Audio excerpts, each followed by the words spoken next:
நாட்டுக்கு நலம் என்ன புரிந்தேன் என்று நாளும் பொழுதும் வாழும் வரையில் நினைத்திடு என் தோழா, நினைத்து செயல்படு என் தோழா, உடனே செயல்படு என் தோழா.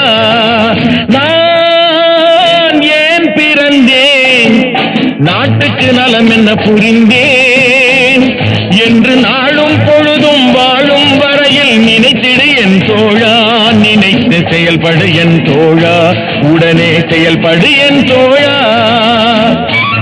குடிச்சு உடம்ப கெடுத்துக்கிட்டு வீணா பொழுத போக்குவீங்களே, இந்த நேரத்துல நாட்டுக்கு ஏதாவது நல்லது செய்யக்கூடாதா? நாடாம் இல்ல நாடு, இந்த நாடு எங்களுக்கு என்ன செய்து? நாடு என்ன செய்தது நமக்கு என கேள்விகள் கேட்பது எதற்கு? நீ என்ன செய்தாய் அதற்கு என நினைத்தால் நன்மை உனக்கு. நாடு என்ன செய்த